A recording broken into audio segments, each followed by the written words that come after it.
অনেক অনেক ওয়েলকাম। তো আজকে আমার দিনটা শুরু হয়েছিল অনেকটা তার আনন্দের একটা মাত্র সাথে। কারণ হচ্ছে কালকে রাতে আমি জানতে পারি যে আমাদের এলাকা আমাদের বর্ণগরে নাকি আজ আসছে দেব। সেটা ভাবলেই এত আনন্দ হচ্ছে। তো যখন আমি দেবদাকে সামনে থেকে দেখতে পাবো তখন কতটা না আনন্দ হবে। আর যেহেতু দেবদার সাথে দেখা হওয়ার এটা আমার সেকেন্ড টাইম, অনেক ছোটবেলায় একবার দেখেছিলাম আর এখন একবার দেখছি। তো দাদার জন্য একটা গোলাপ ফুল না নিয়ে গেলে হয়? আমরা দুজন মিলে দুটো দুটো করে গোলাপ ফুল কিনে একটু সামনের দিকে হাঁটতে শুরু করেছিলাম যাতে সামনে থেকে দেখতে পারি। সত্যি এই সামনে হাঁটাটাই হয়তো আজকে আমাদেরকে দেবদার দর্শন করিয়ে দিয়েছে। আর সত্যি বলতে গেলে সিনেমা হলে গিয়ে প্রথম সিনেমা দেখা কিন্তু আমার দেবদার খোকাবাবু দিয়ে। তাই ছোটবেলা থেকেই দেবদার প্রতি একটা আলাদা ফ্যান বেস আমার রয়েছে। আর এই অসম্ভব গরমের মধ্যে বাচ্চা থেকে বড় বয়স্ক প্রতিটা মানুষ দাঁড়িয়েছিল শুধু দেবদাকে এক ঝলক দেখার জন্য। সেটা তোমরা ভিডিও দেখলেই বুঝতে পারবে। আর শুধু এখানে নয়, দেবদা যত দূর অব্দি যাওয়ার কথা ছিল তত দূর অব্দি কিন্তু প্রচুর মানুষ দাঁড়িয়েছিল শুধু দেবদাকে একবার দেখার জন্য। আর তারই মধ্যে দেবদা কিন্তু অনেকটা সামনে চলে এসেছিল। দেবদাকে দেখে আমি যতটা না এক্সাইটেড হয়েছি, আমার পাশে কিন্তু আমার বন্ধু তার 10 গুণ বেশি এক্সাইটেড হয়েছে। কারণ দেবদার যখনই নতুন কোনো সিনেমা রিলিজ হয়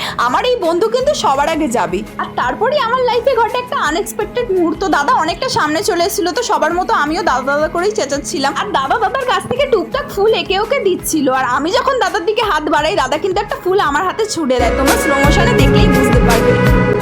দাদাকে হয়তো আমি ফুল দিতে পারিনি, কিন্তু দাদার থেকে একটা ফুল পেয়েও কিন্তু আমি অনেকটা আনন্দ পেয়েছি।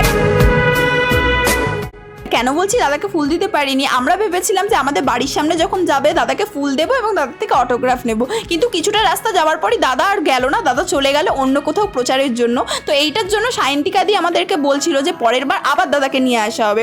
অনেক মানুষ অপেক্ষায় ছিল দেবদাকে এক ঝলক দেখার জন্য, কিন্তু সেটাই হলো না। যাই হোক, আমার ব্লগ এখানে শেষ হলো। ভালো লাগলে ফলো করো। বাই।